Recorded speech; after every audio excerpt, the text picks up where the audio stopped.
Hello everyone, welcome to करंटपुर। तो आज के डेली करंट अफेयर्स की सीरीज में हम लोग देखेंगे 20 मई 2023 के करंट अफेयर्स को। वीडियो में एंड तक बने रहे। वीडियो के एंड में हम लोग 19 मई 2023 के करंट अफेयर्स का रिवीजन करेंगे और ये करंट अफेयर्स आपको सभी एग्जाम के लिए काफ़ी हेल्पफुल होगा। तो अगर आप चैनल पर नए हैं तो चैनल को सब्सक्राइब जरूर कर लें, बेल आइकन को भी प्रेस कर लें ताकि वीडियो की नोटिफिकेशन मिलती रहे। चलिए देखते हैं आज का करंट अफेयर्स। क्वेश्चन है पहला कि किस नदी पर 7 धार्मिक स्थलों को जोड़ने के लिए नदी तट धार्मिक पर्यटन सर्किट के लिए समझौता ज्ञापन पर हस्ताक्षर किया गया। आंसर है ऑप्शन बी, ब्रह्मपुत्र नदी पर।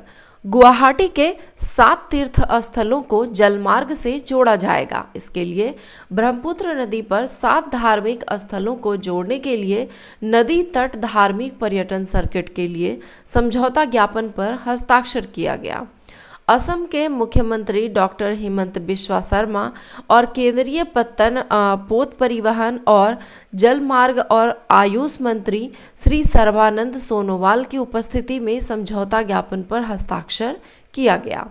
यह समझौता ज्ञापन गुवाहाटी के आसपास 7 ऐतिहासिक धार्मिक स्थलों के बीच हॉप ऑन हॉप ऑफ पर आधुनिक नौका सेवा की सुविधा प्रदान करेगा और प्रसिद्ध 7 धार्मिक स्थलों कामाख्या, पांडुनाथ, अस्वक्लांता, डोल गोविंदा, उमानंद, चक्रेश्वर और ओनियाती सत्र को कवर किया जाएगा।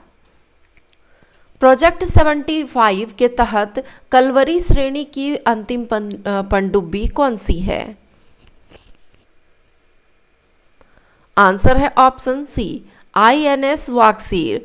प्रोजेक्ट 75 के तहत कलवरी वर्ग की 6 डीजल इलेक्ट्रिक अटैक पनडुब्बियों का निर्माण करना है जो कि स्कॉर्पियन श्रेणी पर आधारित है, जो शिप बिल्डर मझगांव बंदरगाह लिमिटेड द्वारा निर्मित किया जा रहा है। कलवरी श्रेणी की 6 पनडुब्बियां INS Kalvari, INS Khanderi, INS करंज, INS वेला, INS वागीर और INS वागसीर है। भारतीय नौसेना की 6ठी और कलवरी श्रेणी की अंतिम पनडुब्बी वागसीर का समुद्री परीक्षण शुरू हो चुका है। इन परीक्षणों के बाद 2024 के आरंभ में वागसीर पनडुब्बी भारतीय नौसेना को सौंप दी जाएगी। विश्व मधुमक्खी दिवस वर्ल्ड बी डे किस तिथि को मनाया जाता है? आंसर है ऑप्शन सी, 20 मई को। विश्व मधुमक्खी दिवस 20 मई को मनाया जाता है और इस बार जो 2023 में मनाया गया उसका जो थीम है वो है परागन अनुकूल कृषि उत्पादन में संलग्न मधुमक्खी, बी इंगेज्ड इन पॉलिनेटर फ्रेंडली एग्रीकल्चरल प्रोडक्शन, जो परागन अनुकूल कृषि उत्पादन का समर्थन करने के लिए वैश्विक कार्रवाई का आह्वान करता है और विशेष रूप से साक्ष्य आधारित कृषि उत्पादन प्रथाओं के माध्यम से मधुमक्खियों और अन्य परागन को रक्षा के महत्व पर प्रकाश डालता है। किसने 17 मई 2023 को दिल्ली में 8वीं अखिल भारतीय पेंशन अदालत का उद्घाटन किया? आंसर है इसका option B, doctor Jitendra Singh ने।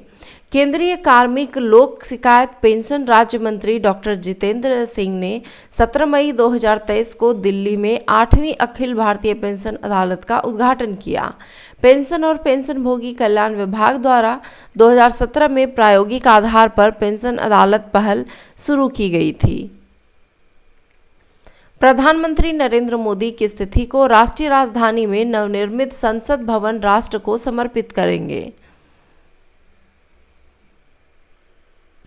आंसर है ऑप्शन डी, 28 मई 2023 को।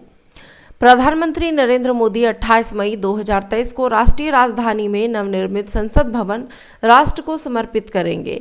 नए संसद भवन में सांसदों के बैठने के लिए लोकसभा में सीटों की संख्या 888 की गई है, वहीं पुरानी लोकसभा में 590 सदस्यों के बैठने की क्षमता है, जबकि राज्यसभा में सदस्यों के बैठने की क्षमता 280 से बढ़ाकर 384 कर दी गई है। संयुक्त सत्र के दौरान नई संसद भवन में 1272 से ज़्यादा सांसद बैठ सकेंगे। इसके अलावा नए संसद भवन की दर्शक दीर्घा गैलरी में 336 लोगों के बैठने का प्रबंध होगा। 10 दिसंबर 2020 को पीएम मोदी द्वारा संसद के नए भवन की आधारशिला रखी गई थी। मोचा चक्रवात से प्रभावित म्यांमार के बचाव के लिए भारत ने कौन सा अभियान चलाया है? आंसर है option A, operation Karuna. Operation Karuna के तहत भारत मोचा चक्रवात से प्रभावित म्यांमार के लोगों के लिए रेस्क्यू ऑपरेशन चला रहा है। समुद्री तूफान मोचा ने म्यांमार में खूब तबाही मचाई है। इस तबाही के बीच भारत ने म्यांमार के लिए मदद का हाथ बढ़ाया है। भारत पहला देश है जो म्यांमार की मदद के लिए सामने आया है। अमेजन वेब सर्विसेज 2030 तक भारत के क्लाउड इंफ्रास्ट्रक्चर में कितना निवेश की घोषणा की गई है? आंसर है ऑप्शन बी, 12.7 अरब डॉलर का। अमेजन वेब सर्विसेज ने 18 मई को देश में क्लाउड सेवाओं के लिए बढ़ती ग्राहक मांग को पूरा करने के अपने प्रयासों में 2030 तक भारत के क्लाउडिंग इंफ्रास्ट्रक्चर में 1 लाख करोड़ रुपए से अधिक यानी कि लगभग 12.7 अरब डॉलर का निवेश करने की बात कही है। दक्षिण एशियाई युवा टेबल टेनिस चैंपियनशिप 2023 में भारत ने कुल कितने गोल्ड मेडल जीते? आंसर है option D, 16।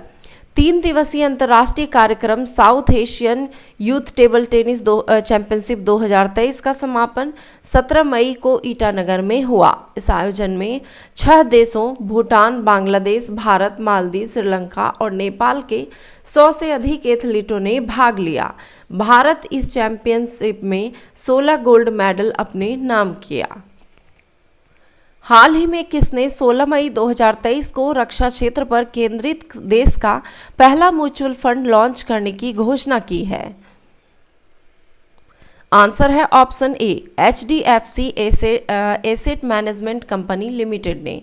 HDFC asset management company limited ने 16 मई 2023 को रक्षा क्षेत्र पर केंद्रित देश का पहला म्यूचुअल फंड लॉन्च करने की घोषणा की है। इससे निवेशकों को इस क्षेत्र की विकास क्षमता में भाग लेने का अवसर मिलेगा। Open ended equity scheme HDFC defence fund की नई फंड पेशकश 19 मई को खुलेगी और 2 जून को बंद होगी। सागर परिक्रमा के चरण 5 संबंधित है। आंसर है ऑप्शन सी, मछुआरों और अन्य हितधारकों के मुद्दों को हल करना और विभिन्न योजनाओं के माध्यम से उनके आर्थिक उत्थान को सुगम बनाना है। भारत सरकार ने मुंबई में गेटवे ऑफ इंडिया से गोवा के तटीय भागों तक सागर परिक्रमा के चरण 5 की शुरुआत की गई है।